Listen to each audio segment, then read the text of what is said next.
집집마다 있는 팩스, 카드보다 현금이 더 중요? 자필 이력서, 기울여서 찍는 도장 등등 아직도 80년대 아날로그에 살고 있는 일본. 이런 아날로그의 기반이 되는 것은 무엇일까요? 바로 일본의 관료제입니다. 먼저 관료제란 문서화된 규칙을 기초로 확립된 분업화와 계층화된 조직 구조입니다. 관료제 하에서는 각각의 구성원들이 계층화된 위계 질서를 가지고 업무를 세분화하여 그 업무를 한정된 관할권을 가진 사람들에게 배정을 하고 일정한 규칙과 절차에 따라서 업무를 처리하게 되는 것입니다. 정부뿐 아니라 회사 같은 곳에서도 관료제적인 특성을 갖기도 하죠. 일본의 관료제는 실제로 20세기 중반 일본의 빠른 성장의 원인 중 하나로 꼽혔는데요.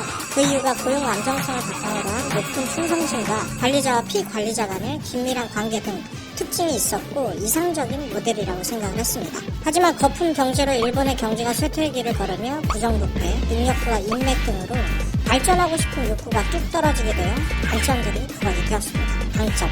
일본 정부의 위기관리 매뉴얼은 완벽하게 만들어내기 위한 관료들의 노력의 결실이라고 말해도 과언이 아닙니다. 간단한 매뉴얼이 아닌 엄청난 시간과 노력을 들이고 수많은 시행착오를 거쳐온 매뉴얼이기 때문에 이 매뉴얼대로 움직이는 것만으로도 효과적인 대응이 가능해집니다. 또한 매뉴얼의 구조가 매우 치밀하기 때문에 거의 모든 긴급 상황에서의 대처법이 리스트화되어 있다고 해도 무방합니다. 그렇게 일본에서는 흔히 발생되는 지진, 폭풍 등 자연재해와 비상사태가 발생하더라도 위기관리 시스템이 신속하게 발동이 되어서 일본 국민을 지켜줍니다. 단점. 일본 관료제의 최대 약점은 매뉴얼이나 전례가 없으면 매우 무능해진다는 점입니다. 2011년 동일본 대지진, 2020년 3월 코로나19로 감염된 요코하마 유람선과 같은 선례 없는 규모의 대참사가 발생할 경우 대처 속도가 매우 느리며 허둥지둥하게 됩니다. 왜 이러냐고요? 일본 관료제 특성상 긴급 상황이 발생하더라도 현장의 상황을 파악하는 현장 책임자에게 사전에 허락된 수준 이상의 권한을 부여하지 못하기 때문입니다. 그래서 현장 책임자가 대처하려고 하면 그 위에 상급자에게 연락하여 그 권한을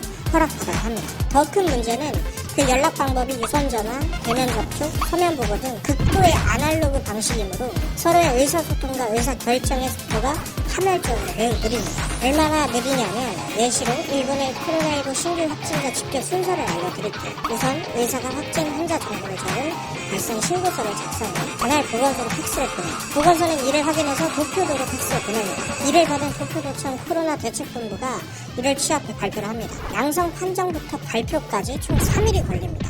한국이면 못해도 하루 만에 되는데 이러한 느린 속도는 전례 없는 대참사 발생할 경우 골든타임 내에 대처하는 것이 불가능해서 사건의 조기 진화를 실패하는 경우가 많습니다. 예를 들어 아까 언급한 2020년 3월 코로나19로 2,000명의 승객이 요코하마 유람선 다이아몬드 프린세스호에 대량 감염된 사례가 있는데요. 이를 돕기 위해 기부된 도시락도 통관 절차가 필요하다며 질질 끌다가 사라진 이야기도 유명합니다. 일본은 왜 이럴까? 메이지 시대부터 뿌리 깊게 내려온 일본의 관료제는 오늘날까지 약 140년간 기본적인 틀은 변화하지 않았습니다. 이 틀에 살다 보니 국민들도 수동적인 형태를 많이 띠게 됩니다.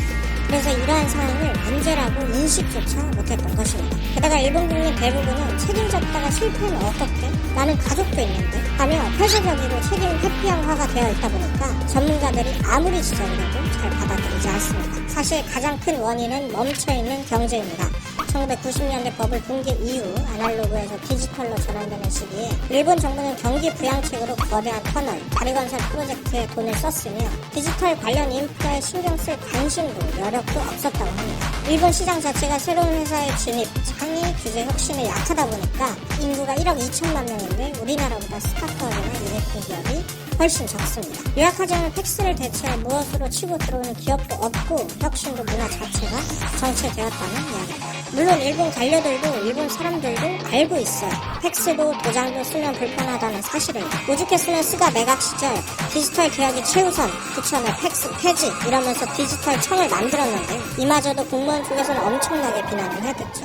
이메일은 보안이 취약해 믿을 수 없다. 우리는 아직도 팩스를 선호한다는